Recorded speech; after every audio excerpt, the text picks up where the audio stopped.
குன்னூரில் இருக்கக்கூடிய அந்த விநாயகர் கோயிலுக்கு சொந்தமான இடத்துல மல்டி லெவல் கார் பார்க்கிங் அமைப்பதற்கு, ஆனால் கோயில் நிதியவே 10 கோடி எடுத்து அங்க மல்டி லெவல் கார் பார்க்கிங் வந்து எந்த விதமான பொதுமக்களும் பக்தர்களும் கேட்கல.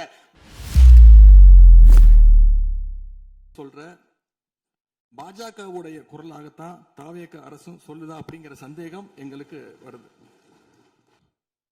அறநிலையத்துறை பள்ளி கல்லூரிகளை நடத்தக்கூடாது, அறநிலையத்துறை பள்ளி கல்லூரிகள் நடத்தக்கூடாது அப்படின்னு சொல்லிட்டு இருக்கிறாங்க.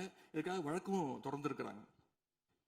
இந்த நிலைப்பாடு திருமண மண்டபங்கள் வணிக வளாகங்களோடு நிற்குமா, இல்ல கல்வி நிறுவனங்களுக்கும் இந்த கண்டிஷன்ஸ் அப்ளை செய்யப்படுமா? மாண்புமிகு அறநிலையத்துறை அமைச்சர்கள். மாண்புமிகு பேரவைத் தலைவர் அவர்களே, மாண்புமிகு தமிழ்நாடு முதல்வர் அவர்களே, அறநிலைத்துறையை பொறுத்த வரைக்கும் கோவில்களின் வருமானம் கோவில்களில் வரக்கூடிய பக்தர்களுக்காக செலவிடப்படும் என்பதை நம்முடைய ஆளுநர் உரையில் இடம்பெற்றதுதான் அதனுடைய சாராம்சம்.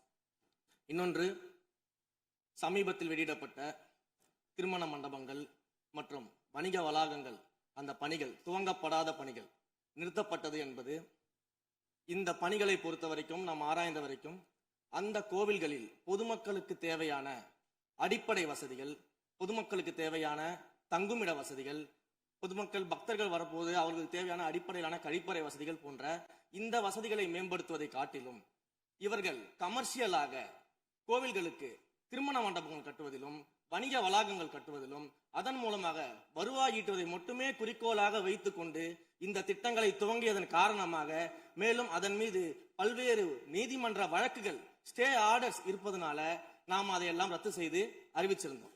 இதற்கு ஒரே ஒரு உதாரணமாக,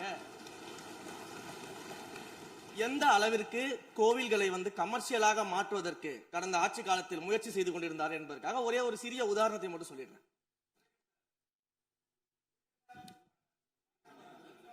அருள்மிகு குன்னூரில் இருக்கக்கூடிய அருள்மிகு விநாயகர் திருக்கோயில், ஏறத்தாழ அந்த கோயில்கள்ல இருந்து கோயில் நிதியை பயன்படுத்தி 10 கோடி ரூபாய் மதிப்பில ஒரு மல்டி லெவல் கார் பார்க்கிங் வசதியை அந்த கோயிலுக்கு ஏற்படுத்துவதற்கான திட்டத்தை இந்த அரசு அனுமதித்திருக்கிறது. இதற்கு முன்னால் இருந்தக்கூடிய அமைச்சர் அவர்கள் அதை அறிவித்திருக்கிறாங்க. அந்த கோயில்ல ஒட்டுமொத்தமாக மாதத்திற்கு வரக்கூடிய பக்தர்களின் எண்ணிக்கையே 500 தான் ஆவரேஜா. அதே போல அந்த கோவில்களுக்கு அடிப்படையில கழிப்பறை வசதி கூட கிடையாது. இது மட்டும் இல்ல, குன்னூர் மற்றும் உதகையை சுற்றி இருக்கக்கூடிய அனைத்து பகுதிகளிலும் இருக்கக்கூடிய 50 கோவில்கள்ல பேசிக்கா இருக்கக்கூடிய டாய்லெட் ஃபெசிலிட்டிஸ் கூட அங்க இருக்கக்கூடிய கோயில்களுக்கு கிடையாது. அப்படிப்பட்ட இடங்கள்ல கோயில் நிதியை பயன்படுத்தி எதற்காக மல்டி லெவல் கார் பார்க்கிங் தேவைப்படுது? அப்ப இது கமர்ஷியல் திட்டங்கள் இல்லையா?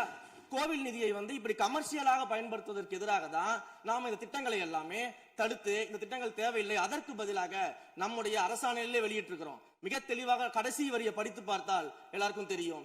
இந்த கோவில் நிதியை பயன்படுத்தி கோவிலும் பக்தர்களும் பயன்படக்கூடிய வகையில மாற்று திட்டங்களை உருவாக்கும்ன்ற வரியை நம்ம மென்ஷன் பண்ணியிருந்தோம். எந்த இடத்திலையுமே மக்கள் பயன்படக்கூடிய கல்வி நிலையங்களையோ இல்ல இது போன்ற மருத்துவ வசதிகளையோ நாம செய்து தரமாட்டோம்னு சொல்லல.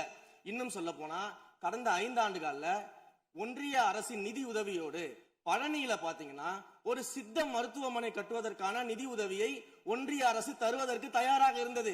ஆனா கடந்த ஆட்சியில அந்த திட்டத்தை அப்படியே கிடப்புல போட்டுட்டு, கேட்டா ரெக்கரிங் செலவை எங்களால ஏத்துக்க முடியாது அப்படின்னு சொல்லி கிடப்புல போட்டு வச்சிருந்த இந்த திட்டத்தை நாம இன்றைக்கு கையில் எடுத்து அதை துவங்குவதற்கான ஆய்வில் இறங்கியிருக்கிறோம்.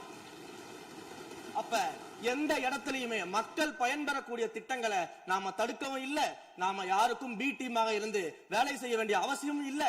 கோயில்களின் நிதியை ஒரு காலமும் கமர்ஷியலாக பயன்படுத்த வேண்டிய அவசியமும் மாண்புமிகு தமிழ்நாடு முதலமைச்சர் தலைமையிலான தமிழக வெற்றி கழகத்தின் ஆட்சிக்கு தேவையும் இல்லை. மாண்புமிகு உறுப்பினர் சேகர் பாபு. மாண்புமிகு பேரவைத் தலைவர் அவர்களே, இந்து சமய அறநிலைத்துறை கொடைகள் என்ற ஒரு சட்டம் இருக்கின்றது. அந்த சட்டத்தில் விதி 69 என்ற குறிப்பிடப்பட்டிருக்கின்ற அந்த பணிகள் சட்ட விதிகளுக்கு உட்பட்டு சட்டத்தின் 36 பிரிவிலிருந்து தான் இந்த பணிகள் மேற்கொள்ளப்பட்டன. குறிப்பாக ஏதோ அமைச்சரே முடிவு செய்து திருமண மண்டபங்களையும் வணிக வளாகங்களையும் ஏற்படுத்துவதற்கு உத்தரவிட்டதாக மாண்புமிகு அமைச்சர் அவர்கள் அவைக்கு உண்மைக்கு புறம்பான தகவலை தந்து கொண்டிருக்கின்றார். ஒவ்வொரு திட்டங்களும் அன்றைய காலகட்டத்தில் இருந்த சட்டப்பேரவை உறுப்பினர்களுடைய பரிந்துரையின் அடிப்படையில், சட்டப்பேரவை உறுப்பினர்கள் கேட்டுக்கொண்டதற்கு அடிப்படையில் தான் அனைத்து திட்டங்களும் அந்த காலகட்டங்களில் கொண்டு வரப்பட்டது. அதோடு மட்டுமல்ல, உறுப்பினர் அவர்கள் குறிப்பிட்டு கூறினார், குன்னூரிலே மல்டி லெவல் கார் பார்க்கிங் கொண்டு வரப்பட்டது என்று. அங்கே இருக்கின்ற 56 கோயில்களையும் நான் குன்னூரிலே 5 நாட்கள் ஊட்டியிலே முகாமிட்டு அனைத்து கோயில்களுக்கும் நேரடியாக சென்று ஆய்வு செய்தோம். அந்த ஆய்வின் அடிப்படையில் அந்த திருக்கோயில்களுக்கு வருகின்ற பக்தர்களுடைய அடிப்படை தேவைகளுக்கு வருமானத்தை உயர்த்துவதற்காக குன்னூருக்கு சுற்றுலாவிற்கு வருகின்ற மக்களுடைய வாகனங்கள் போதிய அளவிற்கு பார்க்கிங்களுக்கு இடமில்லாமல் தவிக்கின்ற சூழ்நிலையில் அங்கே மல்டி லெவல் பார்க்கிங் கொண்டு வந்தால் நகராட்சி பரிந்துரையின் அடிப்படையில் வருமானம் பெருகும். அந்த வருமானம் திருக்கோயில்களுடைய மேம்படுத்துகின்ற பணிகளுக்கு உதவும் என்பதற்காகத்தான் அந்த பணிகளை மேற்கொண்டோம் என்பதை மாண்புமிகு அமைச்சர் அவர்களுக்கு இப்போது யார் அறிவுறுத்தி, ஒரு நிமிஷம், யார் அறிவுறுத்தி இந்த அரசாணையை வெளியிட்டிருக்கின்றாரோ அவர்தான் அப்பொழுது ஆணையாளராக இருந்தபோது இதே அறிவுறுத்தின் பேரில் அரசாணையை வெளியிட்டிருக்கிறார் என்பதை பேரவைத் தலைவருக்கு, பேரவைத் தலைவர் வாயிலாக அமைச்சருக்கு தெரிவித்துக் கொள்கிறேன். மேலும் அவர் கூறுவதற்கு எனக்கு பாயிண்ட் ஆஃப் ஆர்டரில் பதில் கூறுவதற்கு அனுமதிக்க வேண்டும்.